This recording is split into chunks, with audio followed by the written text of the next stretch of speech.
చూడండి, ద్వితీయోపదేశకాండము 4వ అధ్యాయము 7వ వాక్యాన్ని ఒక్క మాట చూడండి తల్లి.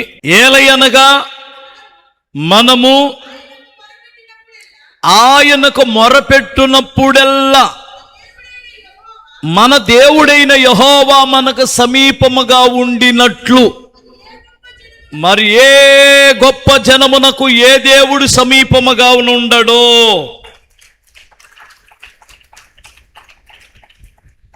ఇక్కడ ఒక మాట వినండి. ప్రార్థన చేసే ఆ వ్యక్తి, ఆ ధూప వేదిక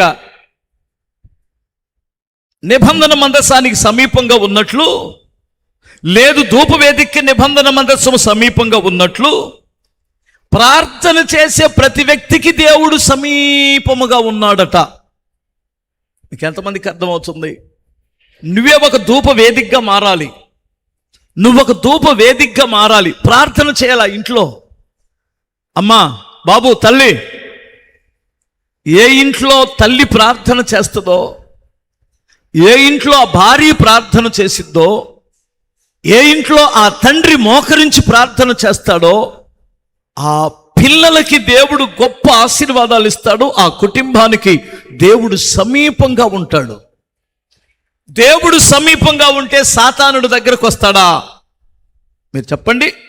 సమీపముగా ఉంటాడు అనుకో. ఎట్లా చెప్పాలి మీకు? ఏ వ్యక్తికి ప్రార్థన చేస్తే దేవుడు సమీపంగా ఉంటాడు, లేదా సమీపంగా ఉంటే వచ్చే ప్రతిఫలం ఏమిటంటే, ఆయన ఎవరికి సమీపంగా ఉంటాడో వారికి దేవుని ఉద్దేశాలు దేవుడు తెలియచేస్తాడు. గుర్తుపెట్టుకోండి, ఎవరైతే దేవునికి సమీపంగా అంటే ప్రార్థన చేస్తారో వారికి దేవుడు సమీపంగా ఉంటాడు. సమీపంగా ఉన్నటువంటి వానికి దేవుడు ఏం చేస్తాడు చెప్పండి? ఆయన ఉద్దేశములను తెలియచేస్తాడు.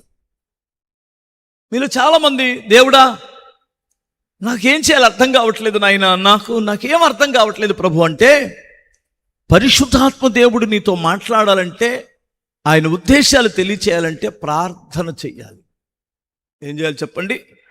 ప్రార్థన చెయ్యాలి. దేవుడు మాట్లాడతాడని ఎంతమంది నమ్ముతారు మీలో? తెలుసా? హల్లెలూయా చెప్పగలరా? ఎలా మాట్లాడతారు అన్నయ్య? నాకు ఎప్పుడు వినపడలేదు అన్నయ్య.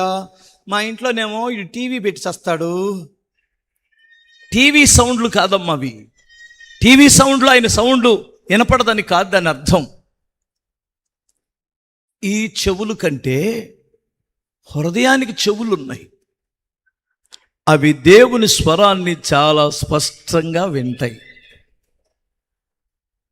ఎంతమందికి అనుభవం ఉందో నాకు తెలియదు. మీరు ప్రార్థన చేస్తే ఈ స్వరం, ఇక్కడ స్వరం, పరిశుద్ధాత్మ దేవుడు నీ హృదయంతో మాట్లాడతాడు. నువ్వేం చెయ్యాలో ఏం చేయకూడదో, నీ ఇంటికి వచ్చేవారు ఎలాంటి వారో కూడా దేవుడు నీకు తెలియచేస్తాడు.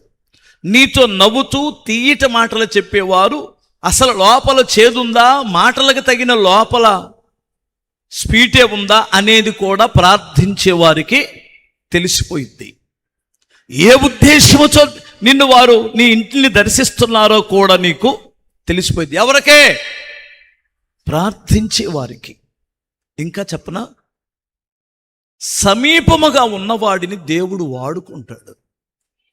ఏం చేస్తాడు? సమీపంగా ఉన్నవాడిని దేవుడు వాడుకుంటాడు. మీకు ఒక చిన్న సంగతి మీకు తెలియచేస్తాను, వినండి. ఆ కుర్చీలో ఉన్నవారు ఒకసారి హల్లెలూయా చెప్పండి. మీకు వెళ్ళి చూడండి మీరు అనుకుంటున్నారా? మీ కళ్ళు కనపడట్లేదు కానీ మీరు కనపడుతున్నారులే. ఓకే, హల్లెలూయా. సంసోను మీదకి ఒక్కసారి ఫిలిష్తీయులు దండెత్తి వచ్చారు.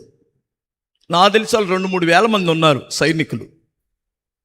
ఈయన దగ్గరేమో ఏ ఈట లేదు, కత్తి లేదు, ఖడ్గము ఏదీ లేదు. అయ్యో బాబోయ్, వీళ్ళు ఇంతమంది వస్తున్నారు, ఇప్పుడు ఏం చేయాలి అనుకొని, ప్రభువా నన్ను ఏం చేయమంటావని చిన్న ప్రార్థన చేసుకుంటే, మరి పిచ్చాడు అక్కడ గాడిద ఎముకని చూడు, దాన్ని కొట్టు, దాన్ని తీసుకున్నాడు. ఆ గాడిద ఎముకేంటి? పచ్చి గాడిద ఎముక. మనం కుక్క చచ్చిపోతే ఏం చేస్తాం? కాలుకు తాడు కట్టి ఈడ్చి పడేస్తాం కదా, అట్లాగే చచ్చిన గాడిదని అక్కడ ఈడ్చి పడేశారు. గబగబా వెళ్ళి దాని తలకాయ తుంచేసి ఇలా చీల్చి ఆ దవడ ఎముకని అలా గట్టిగా పట్టుకొని చిన్న ప్రార్థన చేసుకొని కొట్టడం మొదలెట్టాడు. వాళ్ళు చచ్చినోడు చావగా బ్రతికినోడు పారిపోయారు. సైనికులు ఎప్పుడైనా సరే ఒక్కడ తగ్గినా వాళ్ళు ఖచ్చితంగా వాడికి లెక్క ఉంటుంది. లెక్క పెడితే 1000 మంది తగ్గిపోయారు అంటే 1000 మంది ఏమయ్యారు? చచ్చిపోయారు. ఫిలిష్తీయులు సర్దార్ దగ్గరికి వెళ్ళి, అయ్యా మనల్ని 1000 మందిని చంపేశాడు ఆ దుర్మార్గుడు. ఏంట్రా ఎంతమంది సైన్యం వచ్చారు? ఒక్కడేనయ్యా. ఎంతమందిని చంపాడు? 1000 మందిని. 1000 మందినా? ఏ ఆయుధం వాడాడు? చెప్పుకుంటే సిగ్గుసేటుగానండి. ఆడు వాడిన ఆయుధం ఆడు చచ్చిపోయిన గాడిదన ఉంటే గాడిదని చీల్చి ఒక ఎముక తీసుకొని దవడ ఎముక తీసుకొని కొట్టాడని అన్నాడు. దవడ ఎముకతో 1000 మందిని కొట్టాడా? సిగ్గులేదురా మీకు అని ఉండొచ్చు. ఇప్పుడు ఆ దవడ ఎముకని అక్కడ పడేసి వెళ్ళిపోయి ఏతాము లోయలోనికి వెళ్ళి మంచినీళ్ళు అవుతానని ప్రభువుని అడిగితే అక్కడ ఒక గోతిని చీలిస్తే ప్రభు మంచినీళ్ళు ఇచ్చాడు. తాగి ప్రశాంతంగా పడుకున్నాడు. ఏరే సంగతి అది. ఇప్పుడు గమనించాలి, ఈ బలాఢ్యుడికి ఇంటి దగ్గర కత్తి ఉంది, ఇంటి దగ్గర వీటి ఉంది, ఇంటి దగ్గర పదునైన కత్తులు ఉన్నాయి, గొడ్డళ్ళు ఉన్నాయి. అక్కడికి పరిగెత్తాడా? సమీపంగా ఉన్న దవడ ఎముకను తీసుకున్నాడా? దేన్ని వాడాడు? ఇంటి దగ్గర పెద్ద పెద్ద హీరోలు ఉన్నాయి. ఏంటివి అవి? కత్తులు, గొడ్డళ్ళు, పదునైనటువంటి ఈటెలు ఉన్నాయి. అక్కడికి వెళ్ళలా. అవసరానికి వాడుకోవడానికి అవసరమైనది ఏది తన చేతికి అందుబాటులో ఉందో దాన్ని వాడాడు. ఇప్పుడు యేసయ్య కూడా ఈ రక్షకుడు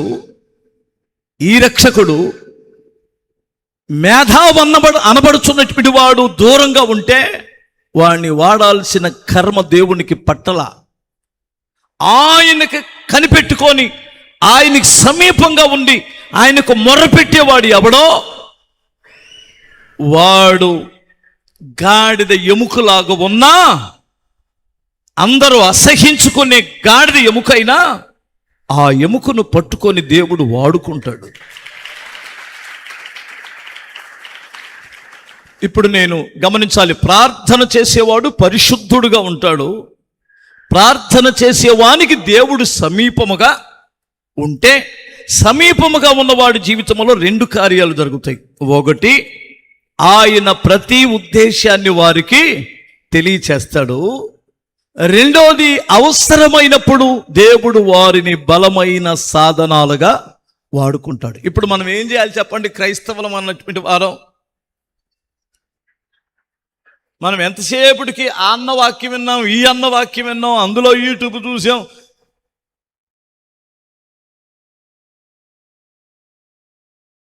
కాస్త ఆగుతారా?